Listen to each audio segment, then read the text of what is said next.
Assalamualaikum warahmatullahi wabarakatuh. Halo teman-teman, kami dari UINSE Purwokerto, Prodi Ekonomi Syariah kelas 3G.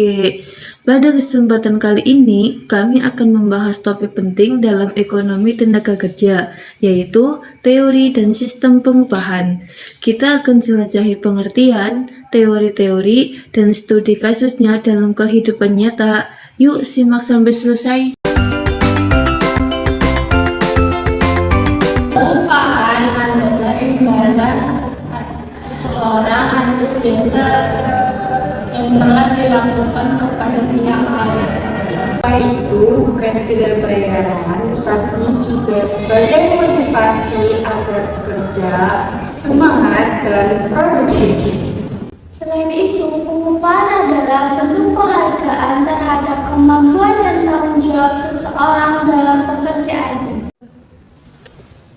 Benar banget. Lalu bagaimana teori ekonomi menjelaskan pembentukan upah? Yuk kita bahas. Pertama, teori upah subsistensi dari David Ricardo. Menurut teori ini, upah cenderung berada di tingkat minimum atau cukup untuk memenuhi kebutuhan hidup pekerja.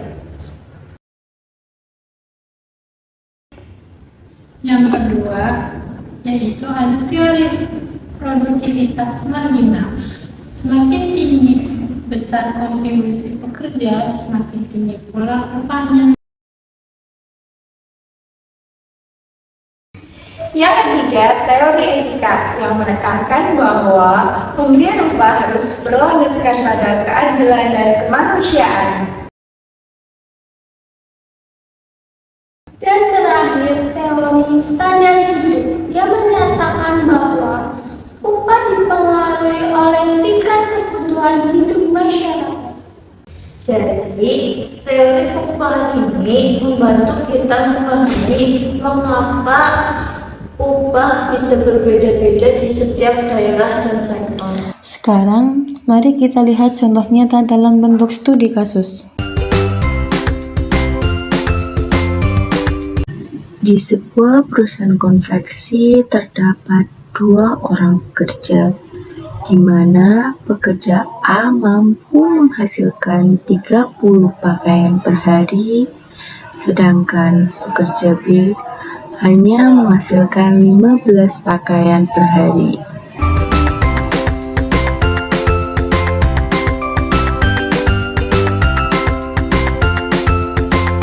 Jika perusahaan menerapkan sistem upah berdasarkan hasil, maka perusahaan A mendapatkan upah lebih tinggi. Wah, gajiku lebih besar nih. Tapi jika sistemnya waktu, maka kita dibayar sama meski hasilku lebih kecil. Nah, dari kasus ini terlihat pentingnya memilih sistem pengupahan yang adil agar tidak menimbulkan kecemburuan antar pekerja.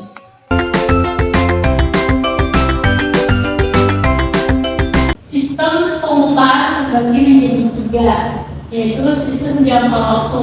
Sistem jangka waktu adalah sistem yang dibayarkan berdasarkan jangka waktu tertentu. Sistem upah borongan adalah balas jasa yang diterima secara borongan.